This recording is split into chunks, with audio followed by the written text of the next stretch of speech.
ఓకేనా, నమస్తే అన్న, మీ పేరన్నా? నా పేరు ఉరుకుటి గణేష్ అండి. విశాఖపట్నం సౌత్. ఎలా ఉందన్న గవర్నమెంట్? గవర్నమెంట్ అయితే బాగుందండి. మళ్ళీ గవర్నమెంట్ తో పోల్చుకుంటే ఎలా ఉంది? అంటే గత గవర్నమెంట్కి ఇటుగా 1000కి అంటే 100% ఇది కరెక్ట్ అండి. ఓకే. ఈ 7 నెలల పరిపాలన ఎలా ఉంది? ఈ ఎన్నెల్లి పరిపాలన అంటే మరి ఆయన చేసిన అవినీతి పనులన్నీ ఈయన చెక్ పెట్టుకొని వస్తున్నాడు. తర్వాత ఏంటంటే ఇవన్నీ అప్పులన్నీ చేసినవన్నీ కరెక్ట్గా ఆయన తీర్చుకొని వస్తున్నాడు కాబట్టి కొద్దిగా రోడ్డు మీద చూశానండి. గత మహానాడుకి వచ్చినప్పుడు రోడ్లు విపరీతంగా ఇంచుమించి అక్కడి నుంచి రావాలంటే మన విజయవాడ రైల్వే స్టేషన్ నుంచి అమరావతికి 1.5-2 గంటలు పట్టేదండి. ఇప్పుడైతే 35 నిమిషాలు వచ్చేసాం అక్కడికి. గత రోడ్డుతో బట్టి ఇప్పుడు బాగుంది. బాగున్నాయి. ఓకే. డిప్యూటీ సీఎం గారి పనితీరు ఎలా ఉందండి? బాగుందండి. ఆయన ఇప్పుడు మధ్యలోన వచ్చి ఏదో చేసేద్దాం అనేసి వైసీపీ నాయకులు వాళ్ళకి వీళ్ళకి ఏదో గొడవ పెట్టాలని మధ్యలో మాట్లాడుతున్నారు. కానీ ఆయన పనితీరు కూడా బాగానే ఉంది. ఇప్పుడు పథకాలు వచ్చేసరికి పథకాలు ఎవరు అని చెప్పేసి సార్, పథకాలు అంటే కొన్ని కోట్లు ఆయన అప్పు చేశారండి.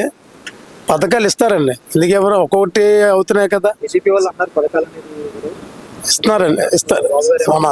ఇంకా వాళ్ళు టైం పడుతుంది అంటే మరి ఇప్పుడు అన్ని రాష్ట్రంలో ఖజానా ఖాళీ చేశాడు కదండి జగన్మోహన్ రెడ్డి. మరి ఆయనకి కూడా మనం ఒక సంవత్సరం పాటు మనం కూడా టైం ఇవ్వాలి కదా. పార్టీ వచ్చి 6 నెలలు 7 నెలలు అయింది. 7 నెలల్లోనే ఆయన చూశారు. జనాలు కూడా ఆయన బాధలు చూస్తున్నారు. ఏంటి జనాలు అనుకుంటారండి వైసీపీ గవర్నమెంట్ ఏంటంటే ఏదో ముత్తడి పనిలాగా ఆయన మాట్లాడతాడు. ప్రభుత్వం మళ్ళీ వచ్చిందంటారు 20 సంవత్సరాల వరకు చంద్రబాబు నాయుడు గారే సీఎం. రేపు మన రోడ్లు కానీ డెవలప్మెంట్ కానీ ఏదైనా ఐటీ తేవాలన్నా ఆయన ఉంటేనే డెవలప్మెంట్ అవుతుంది. ఆయన లేకుండా అయితే మాత్రం డెవలప్మెంట్ అవుతుంది.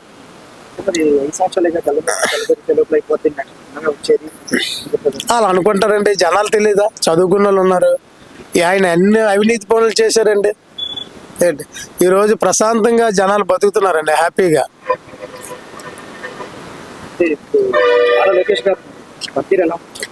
ఆయన ఐటీ చూస్తున్నారు కదండి. ఐటీ కంపెనీలు తేవడం, ఆయన మనకి డెవలప్మెంట్ చేయడం అనే జనాలు చూస్తున్నారు. ఆయన పాపం రాత్రి పగలు ఆయన కష్టపడుతున్నారు. ఇప్పుడు వైసీపీ వాళ్ళు అంటారు ఆయనకి తెలియదని, కానీ ఆయన నెంబర్ 1 లీడర్ అండి. ఇప్పుడు లోకేష్ గారిని మనం అనుకున్నాం అనుకోండి, అది రివర్స్ మాట. ఇప్పుడు విషయం మీరు ఒకటే గమనించండి. ఆంధ్రప్రదేశ్ మొత్తం మీద ఆయనలాగా చదువుకున్న లేరు. ఆయన నాలెడ్జ్కి ఎవరు పనిచేయరు సార్.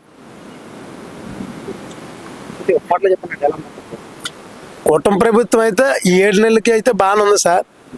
కానీ ఈ పథకాలు అని అంటే అది కొద్దిగా టైం పడుతుందండి. ఇప్పుడు జనాలకు తెలుసు ఇబ్బంది పెట్టి ఆయన ప్రభుత్వం చేశాడు, లాస్ చేశాడు, మొత్తం ఖజానా ఖాళీ చేశాడు.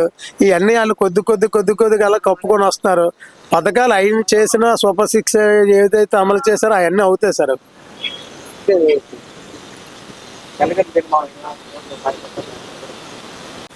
ఇప్పుడు కూటమి ప్రభుత్వం ఇలానే కొనసాగుతుంది అవుతుందండి. ఎందుకంటే ఇప్పుడు సార్ ఏం వ్యతిరేకత లేదండి. కానీ మన రాష్ట్రం బాగుపడాలంటే కూటమి ప్రభుత్వం సాగాల. మధ్యలో వచ్చిన వైసీపీ నాయకులు మధ్యలో మాట్లాడుతున్నా మనం అవి పట్టించుకోకూడదండి. అవి అలాగే అరుస్తుంది. అది మనం పట్టించుకోకూడదు. మన కూటమి ప్రభుత్వం మాత్రం మనకి బాగా సహకరిస్తున్నారు. బాగానే ఉంది పనితీరు. జగన్ గారు కూడా మంచి పనులు చేశాడు. ఏం చేశారు? ఏం చేయలేదు కదా. ఏం లేదండి. మొత్తం అందరికీ సోమరపోతులాగా డబ్బులు ఏదో ఒకటి అమ్మేసుకొని ఇచ్చేస్తే అది కరెక్ట్ కాదు కదా. ఇప్పుడు మన రాష్ట్రం బాగుపడాలి అంటే చంద్రబాబు నాయుడు గారు ఉండాలి. అది ప్రతి ఒక్కరికి తెలుసు. అలా అంటారు. ఇప్పుడు ప్రజలు ఎవరు అనట్లేదు కదా. ఓన్లీ వైసీపీ గవర్నమెంట్ అంటుంది, వైసీపీ ప్రజలు అంటున్నారు. ఏ లేదు సార్, ఆ పార్టీ చనిపోయిందండి. అది దాన్ని ఇంకా లేపే పద్ధతి కూడా లేదు. ఇలా వైసీపీ గవర్నమెంట్ వస్తే ఆ వైసీపీ వాళ్ళు ఎందుకంటే బీజేపీకి, కాంగ్రెస్, వైసీపీకి, టీడీపీకి, జనసేనకి వెళ్ళిపోతున్నారు. ఇప్పుడు బాబు గారు పార్టీ 10 సంవత్సరాలు రాలే, నిలబడ్డారు కదా. పార్టీ కార్యకర్తలు ఒక్క కార్యకర్త అయినా సరే పార్టీకి వెళ్ళలేదు కదా. ఈరోజు పార్టీ రాలేదని పార్టీలోకి వచ్చేస్తున్నారు. అది ఇప్పుడు పవన్ కళ్యాణ్ గారు కొత్తగా వచ్చారు కదా, ఎలా ఉన్నాం కదా? ఆయన కొత్తగా వచ్చారు కదండి. ఆయన ఏంటి చెప్పారు, మనకి ఆంధ్రప్రదేశ్ రాష్ట్రం బాగుపడాలంటే చంద్రబాబు నాయుడు గారు సీఎం ఉండాల, ఈయన డిప్యూటీ సీఎంఏ.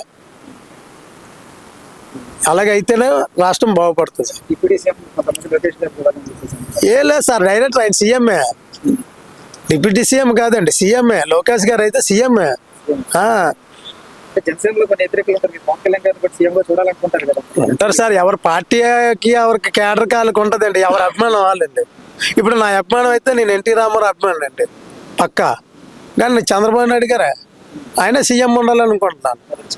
రాజకీయం సార్ అది, నేను పార్టీ కార్యకర్తను కదా, నేను ఆయన సీఎం ఉండాలని, ఆయన కట్టెకాల వరకు కూడా ఆయన సీఎం ఉండాల, అంటే రాష్ట్రం బాగుపడాలంటే నేను అనుకుంటాను సార్. అలాగే వాళ్ళ కార్యకర్తలు అలా అనుకుంటారు, దానికి ఏంటి సార్ ఏమన్నా.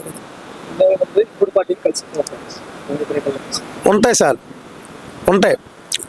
ఉమ్మడి పార్టీ ఉంటుంది, ఉండకపోవడమే ఉండదండి.